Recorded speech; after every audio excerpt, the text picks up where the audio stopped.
What's up, everyone? It's your boy NornRad89 here, bringing you another physical media video, as today we're going to be talking about Casper, the 4K steelbook release by Universal, and this is going to be a fun one to talk about. This is a very iconic 90s just horror comedy that kind of shaped me as a horror fan, so it's going to be really fun to talk about this film, but also discuss this release as well. So let's do it.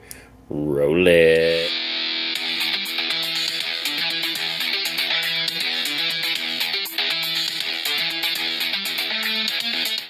So Casper the Friendly Ghost, the 4K steelbook release, and in terms of this film, like I said in the intro, 1995 horror comedy. This film just really shaped me as a horror fan. This is a film that, of course, isn't a scary movie or anything like that. This is straight up just a horror comedy, but for it being a $40 million project, it's produced by Steven Spielberg and directed by Brad Silberling. And man, this film is just, it's iconic because it's one of those movies that just hit at the right time, and it has such a fun cast and fun people that's in it.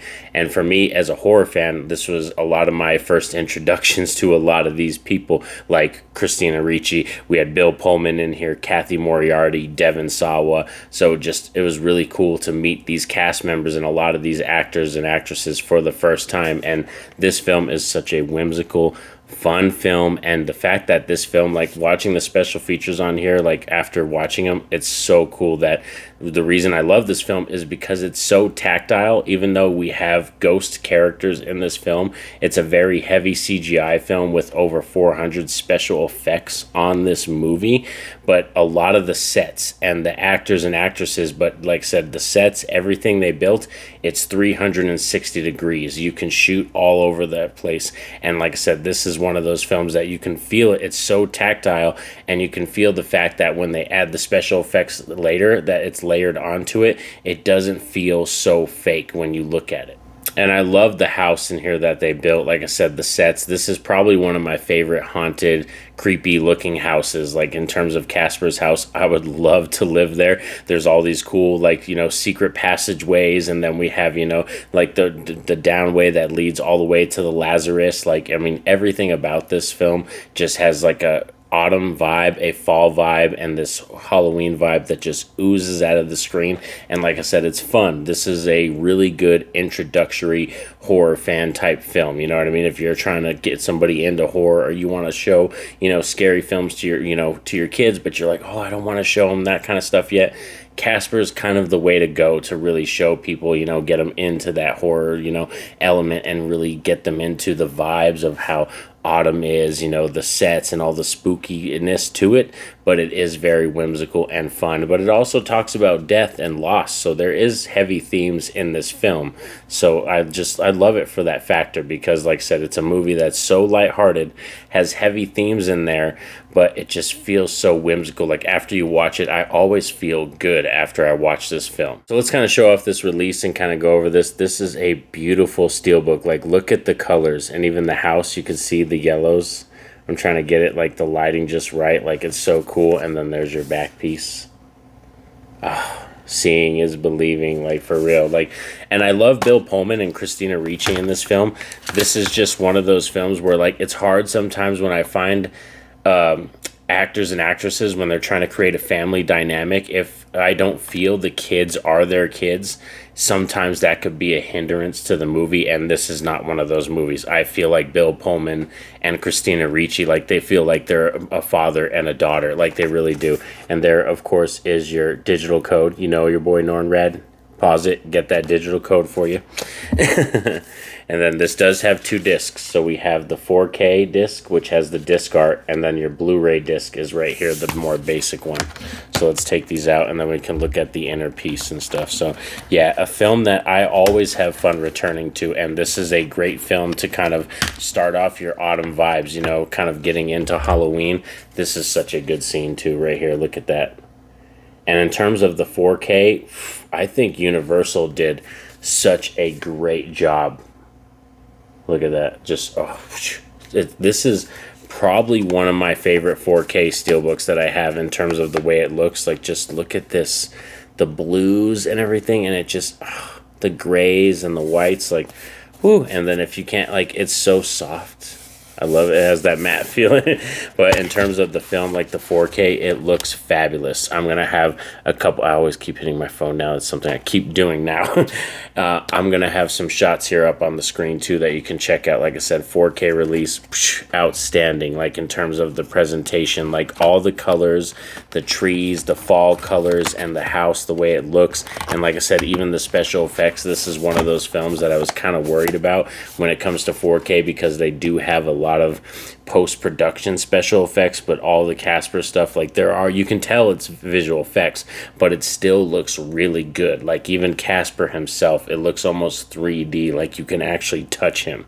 And another reason why I think this film really lands too is James Horner's score for this film. He did the music for this movie, and the score is just so whimsical, but you could also feel the loss and pain of a score that kind of represents what it's like to lose your youth, or like kind of reminisce on that time, you know, kind of when you become an adult, or like you lose something and you're like, oh, I just remember that time when you're youthful, and it's like anything is possible.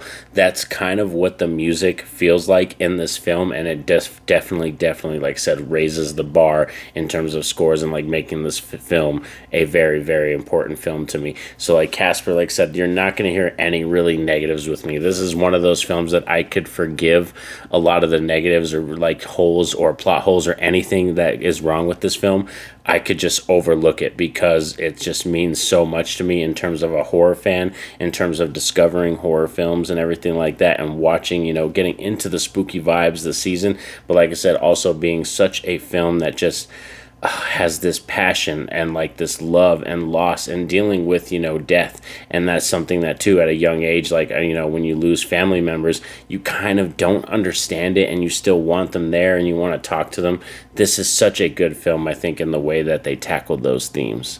And we also have the cinematography of Dean Cundy, and that really helps out when I watched the special features on here and they discussed the making of the film, how they shot the scenes and did the scenes and blocking and stuff, because they had characters that weren't there yet because they had visual effects that weren't going to be there, but they had the voice actors on set for the brothers and Casper and stuff to react to the scene. So it was really a huge project, this film. So now let's talk about the special features on here, because there's a lot of cool special features as well. Over an hour of bonus features, a lot of stuff, and even just the revealing Casper, which is kind of a making of documentary, which are my favorite special features. I like audio commentaries, but I don't always dive into those. My favorites are, like I said, the 30 to hour long, you know, featurettes of just casting, you know, visual effects, talking to the music people, the directors, the cast. That's literally what revealing Casper is, and I love it. It's literally about over an hour long, and it takes down every step. The only person that wasn't in that featurette was Devon Sawa, which kind of sucked. I was hoping Devon Sawa would be in there. There's deleted scenes on here, but also one feature commentary with the director, Brad, and then there's also 7 Casper Friendly Ghost shorts from back in the day, the 50s. So there's a couple, like I said, 7 short cartoons on here as well. So a really good 4K release. This is the 30th anniversary release too, so.